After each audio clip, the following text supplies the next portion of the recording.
안녕하세요. 가톨릭튜브 구독자 여러분, 구본석 사도요한 신부입니다. 네, 안녕하세요. 비하인드 영화 칼럼 시청자 여러분, 김선아 비비아나 배우입니다. 우리 시청자 여러분들께서 보시기엔 어떤지 모르겠지만 제가 보기엔 우리 배우님께서 굉장히 긴장하고 계신 것 같아 보이는데요. 네, 떨려요. 구신부님의 요청에 의해서 오늘 영화를 무대본으로 진행하기로 했습니다. 오늘 소개해드릴 영화의 주제와 오늘 비하인드 영화 칼럼이 담고 있는 의미가 또 있거든요. 이 두 가지에 비추어서 오늘 비하인드 영화 칼럼은 대본 없이 진행하고 있는 중입니다. 평소보다는 조금 어색한 모습이 있을 수도 있고 버벅거리는 모습이 있을 수도 있고요. 또 반대로 저희가 평소에 보여드리지 못한 모습이 대본이 없는 상황 안에서 발생될 수도 있거든요. 이런 부분들을 미리 양해 부탁드리도록 하겠고요. 네, 오늘 소개해드릴 영화는 어떤 영화인가요? 빔 벤더스 감독의 2023년작 퍼펙트 데이즈입니다. 우리나라에서는 올해 개봉을 했고요. 2024년도 저의 개인적인 최고의 작품은 아마도 퍼펙트 데이즈가 되지 않을까라는 생각이 들고요. 그만큼 제가 애정하는 영화라는 점을 미리 말씀드리면서 영화에 대한 이야기를 나누어 보고자 합니다. 이 영화의 주인공은 일본의 국민 배우라고 할 수 있죠.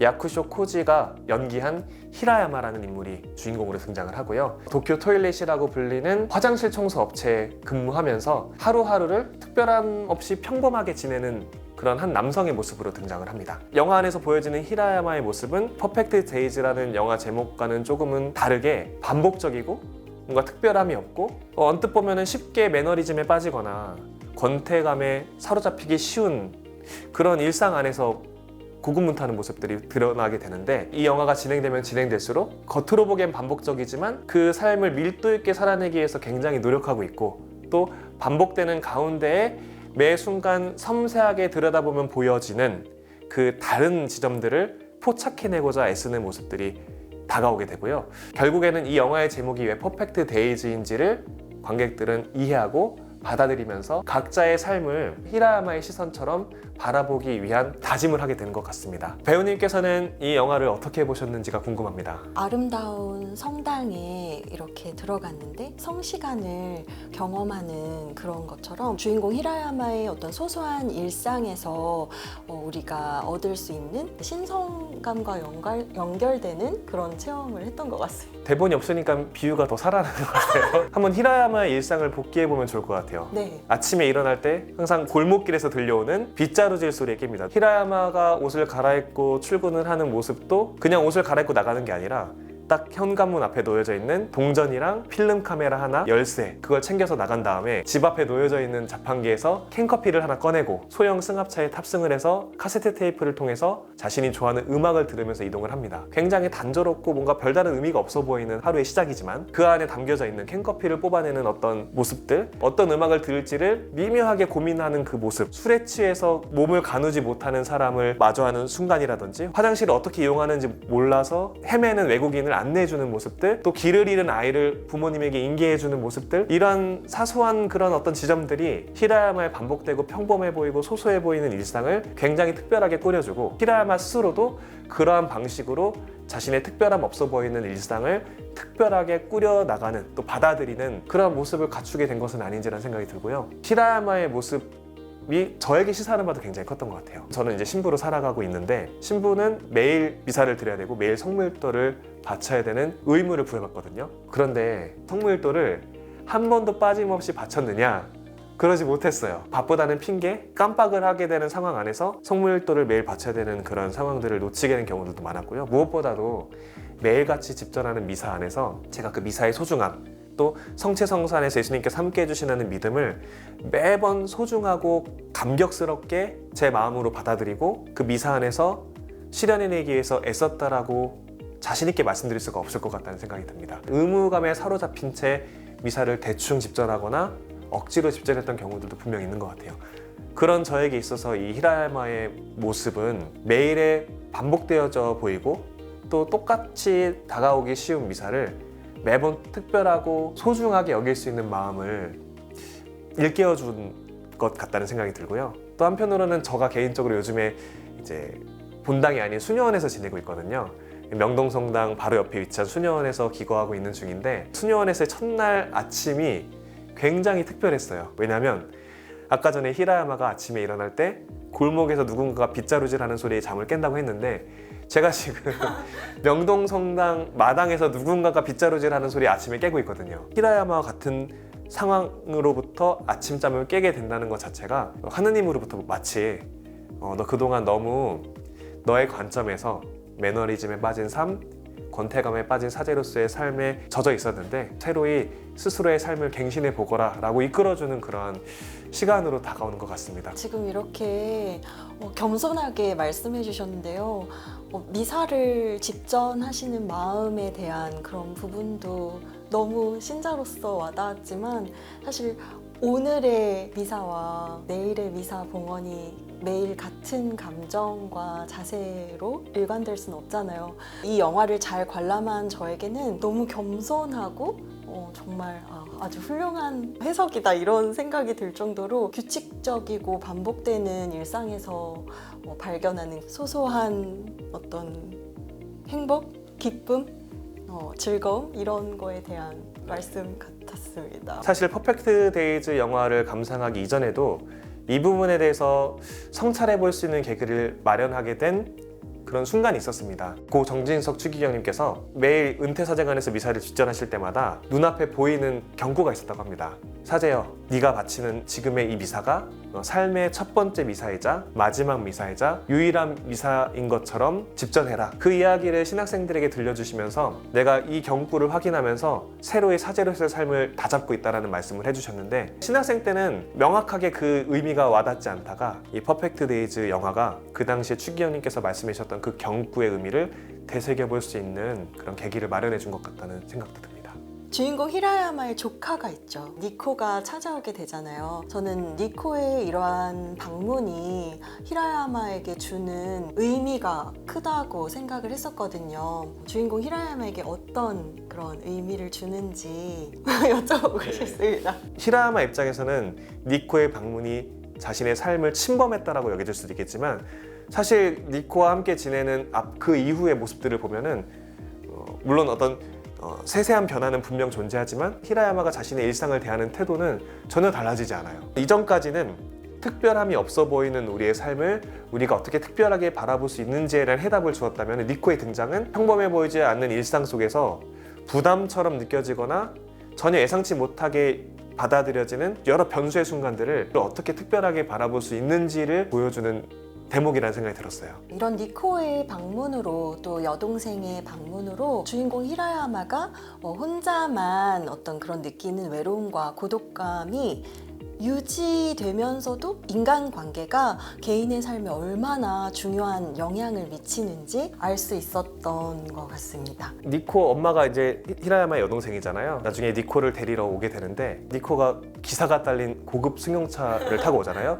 그럼 히라야마가 부유하고 뭔가 갖출 거 다 갖춘 가정 환경으로부터 어떤 연유로 나오게 돼서 뭐 거의 절연 가까운 상태에 놓여졌는데 그래도 동생과의 관계는 어렴풋이나마 유지해 나갔고 그 어렴풋이나마 유지해 나갈 수 있는 그 매개가 니코였다는 것을 보여주잖아요. 그래서 그 장면은 사실은 이제 연대와 어떤 개인의 어떤 심리적인 어떤 안정에 대한 맥락에서도 볼 수 있지만 그냥 히라야마 개인의 상황에서 놓고 본다면 히라야마가 이런 단단한 삶을 살 수 있는 이유가 그 이전에 겪었던 이런 삶을 포착해낼 수 없을 만큼 누군가와 심한 갈등을 겪고 뭐 어떻게 본다면 자기 자신에 대한 어떤 자괴감이라든지 그런 걸 사로잡혔던 어떤 그런 경험들을 토대로 쌓아 올린 내공이구나라는 것을 예상해 볼 수 있는 지점이라는 생각도 들었어요. 주인공 히라야마의 고집스러운 그런 규칙적인 일상이 가족과 정서적으로는 또 연대하고 자신이 지켜낸 그런 평화다 이런 것들을 좀 어깨 너머로 엿볼 수 있어서 좋았던 것 같습니다. 또 다른 변수 하나를 언급해 볼 수 있을 것 같은데요. 히라야마가 자주 가던 이자카야 집 같은 곳이 있잖아요. 거기 여사장님과의 연대감이 있었어요. 그런데 어느 날 목욕탕에 갔다가 평소처럼 이 식당에 방문을 하려고 했는데 어떤 남성과 포옹을 하고 있는 이 여사장님을 마주하게 되잖아요. 그분이 알고 보니까 전 남편이었고 뭐 더 이상 이제 그 여사장님과 연결될 그런 여지는 없지만 어떤 그간의 어떤 미안한 감정들 또 서로에 대해서 확인하지 못했던 감정들을 확인하는 순간 이제 히라야마가 마주했다는 것을 이 남자분께서 굳이 찾아오셔서 설명을 해주시는 장면이 등장을 하고 그래서 히라야마랑 같이 맥주를 나눠 먹잖아요. 그리고 나서 그림자가 밟히면 지는 게임을 뜬금없이 하는데 어떻게 보면 굉장히 미묘하잖아요. 그 남자분은 히라야마가 전 부인을 좋아하고 있다라고 생각을 하고 히라야마도 그 두 사람이 같이 스킨십을 하는 장면을 보고 도망치듯 빠져나왔기 때문에 굉장히 어색할 수 있는, 어떻게 보면은 이 영화 안에서 조카의 방문보다도 더 극적으로 다가올 수 있는 변수인데 그 변수를 조금씩 정리해 나가는 과정 안에서 그림자 밟기 게임을 하고 있는 모습이, 히라야마가 그동안의 어떤 자신의 삶의 모습들을 모두 내려놓고 굳이 변수들이 나한테 찾아오지 않더라도 내가 스스로 변수를 생산해낼 수 있다는 모습을 보여주면서 자신의 삶을 조금 더 특별하게 만들고 조금 더 그 특별함에 몰두할 수 있는 그런 마음을 다져나가기 위한 일종의 의식처럼 다가오게 됐었거든요. 어떤 개인의 드라마일 수도 있고 평화가 오히려 침범할 수도 있을 것 같은 그런 중요한 긴장감을 주는 장면에서 주인공의 루틴을 이렇게 지켜내는 어떤 그 되게 변주같이 미묘하게 들어가는 장면인데 그걸 이렇게 탁월하게 해석해 주셔서. 그리고 그 전 남편분 시한부 삶이었잖아요. 삶이 종착지를 향해 나가는 사람을 대하는 히라야마의 태도를 보여줌으로써 그 관객들 역시도 어떻게 튀어오를지 모르면서 모르는 게 삶인데, 또 한편으로는 매번 똑같이 반복되고 이어지는 굴레처럼 다가오는 삶, 이 양가적인 삶의 어떤 모습을 우리가 어떻게 받아들이고 어떻게 꾸려나갈 수 있는지를 숙제처럼 전해주는 그런 의미로도 다가왔던 것 같아요. 히라야마와 같은 업무를 하고 있는 타카시라는 다른 인물이 등장하잖아요. 청소 업무를 경제적인 수단으로만 생각하는 것처럼 되게 나쁘게 그려지기도 했는데 저의 모습과도 다르지 않게 보였던 이유가 뭔가 그 반복되고 그런 이렇게 청소하는 업무는 약간 중요하지 않은 것처럼 비춰지고 그려지기도 해서였는데요. 그런 타카시의 행동과 이런 히라야마의 그런 자세는 또 어떤 차이점으로 바라볼 수 있나요? 저희 신학교에 있으면은 화장실 청소를 저희가 분담해서 하거든요. 그때 모습이 굉장히 많이 떠올랐어요. 어떻게 하면 내가 제일 쉬운 업무를 분담받고 그것조차도 대충 해도 무마가 될 수 있는지를 항상 머릿속으로 고민했던 것 같고, 여기까지 됐다. 네, 하기 싫은 일은 미뤄두고 하고 싶은 일만 하는 것으로 꾸려나가면 특별해지겠지라는 착각을 우리가 하게 되는데, 그런 우리의 모습을 대변해주는 게 히라야마의 직장 동료인 타카시라는 생각이 들고요. 그런 의미에서는 히라야마가 매번 출퇴근할 때마다 차 안에서 듣는 음악이 있는데, 이 음악은 어떻게 보면은 히라야마의 일상을 특별하게 꾸려주는 가장 대표적인 수단이라는 생각이 들거든요. 근데 타카시는 그 테이프를 보더니 요즘에 테이프가 값이 올라서 중고로 팔아서 돈을 벌 생각을 하잖아요. 아, 뭐 저런 캐릭터가 다 있나 싶을 정도로 거부감을 느끼게 하는데, 알고 보니까 우리의 거울이었다라는 것을 깨닫게 해주는 그런 인물이라는 생각도 함께 해볼 수 있을 것 같습니다. 네, 영화 퍼펙트 데이즈는 우리가 일상에서 만나는 소소한 가치를 재발견하도록 돕는 영화라고 생각을 합니다. 우리가 신의 은총을 일상에서 누리고 있다, 이러한 메시지를 던지는 것과 같은 경험을 했는데요. 신앙적인 관점에서는 어떻게 바라볼 수 있을까요? 저는 퍼펙트 데이즈 영화를 이번에 준비를 하면서 저희가 처음 비하인드 영화 칼럼 촬영에 임했던 때가 떠올랐거든요. 대본을 정말 열심히 써서 방송 전에 뭐 거의 2번 만나서 또 회의도 하고 리허설도 해보고, 그때는 또 프롬포터도 없어가지고 대본을 외워서 했었어야 됐잖아요. 근데 그 순간이 전혀 귀찮거나 힘들지 않고 그 준비해 나가는 모든 과정이 굉장히 기뻤고, 몇 달 동안은 그 마음이 계속 유지되고 이어져 나갈 수 있었던 것 같아요. 근데 어느 시점부터 이 촬영 장소가 익숙해지고 대본을 쓰는 시간이 자연스러워지고 배우님과 영화 이야기를 나누고 또 시청자 여러분들께 전달해 드리는 시간이 좀 당연하게 다가오기 시작하면서 준비를 그때만큼 열정을 갖고 하지 못했죠. 마치 아까 말씀드렸던 미사를 집전하는 저의 태도와 일맥상통한 지점이라고 할 수 있을 텐데요. 사실 이게 잘못됐다거나 단박에 고쳐야 되는 사안이라고 생각하진 않습니다. 우리가 언제나 우리의 일상을 꾸려나가는 과정 안에서 마주하고 겪게 되는, 모든 사람들이 겪을 수밖에 없는 인간의 본연의 나약함이라는 생각이 들거든요. 그래서 이 퍼펙트 데이즈가 중요하고 의미 깊게 다가오는 이유는 그 나약함 안에 머물지 않도록 우리를 일깨워준다는 데 있다는 것 같다는 생각이 듭니다. 그런 의미에서 우리 신앙을 바라봄에 있어서 여러분들이 느끼는 신앙은 각각 다 다르겠지만, 제가 아까 겪었던 이 촬영에 대한 마음가짐, 미사를 집전하는 마음가짐과 마찬가지로 매너리즘을 느끼고 권태감에 빠져들 수밖에 없는 순간들을 마주하게 될 거란 말이죠.